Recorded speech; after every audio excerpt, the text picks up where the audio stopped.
ସାଇତି ରଖିଥିବା ଜିନିଷ ଆଉ ଧ୍ୟାନର ସହ ଶୁଣୁଥିବା କଥା କେବେ ନା କେବେ କୌଣସି ନା କୌଣସି କାମରେ ନିଶ୍ଚିନ୍ତ ଆସିଥାଏ।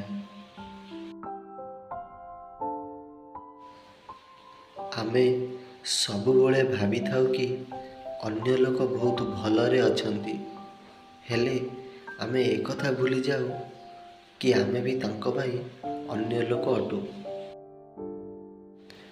ଆପଣ ତାହା ପାଇଁ ଭୁଲ ମାଗନ୍ତୁ ଯାହା କେବେ ଭୁଲ କହିଛନ୍ତି, ତାହା ପାଇଁ ନୁହେଁ ଯାହା ସାମ୍ନା ଲୋକ ଭୁଲ ଭାବିଛନ୍ତି।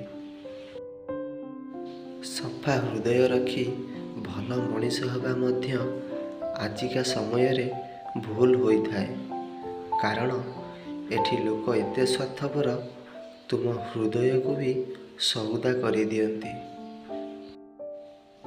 ଶରୀର ସୁନ୍ଦର ହେଉ କି ନ ହେଉ, କିନ୍ତୁ କଥା ସୁନ୍ଦର ହେବା ଦରକାର, କାରଣ ଲୋକ ମୁହଁ ଭୁଲି ଯାଇପାରନ୍ତି, ହେଲେ କିଛି କଥା କେବେ ଭୁଲି ହୁଏନି।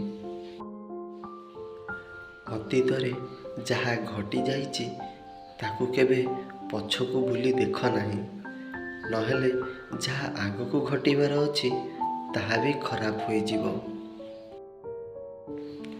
ବଡ଼ ଯନ୍ତ୍ରଣା ସେତେବେଳେ ହୋଇଥାଏ ଯେତେବେଳେ ଆମେ କାହାକୁ ଅନ୍ଧ ଭଳି ବିଶ୍ୱାସ କରିଥାଉ, ଆଉ ସିଏ ଗୋଟିଏ ଦିନ ଆମେ ଅନ୍ଧ ଥିଲେ ବୋଲି ପ୍ରମାଣ ବି କରିଦିଏ।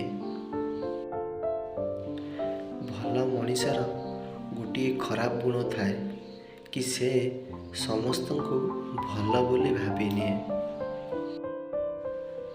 କିଛି ଭୁଲକୁ କ୍ଷମା କରିଦେବା ବୋଧହୁଏ ଆଉ ଏକ ବଡ଼ ଭୁଲ ହୋଇଯାଏ, ନହେଲେ କ୍ଷମା ପାଉଥିବା ମଣିଷ ଆଉ ଥରେ ଧୋକା ଦିଅନ୍ତାନି।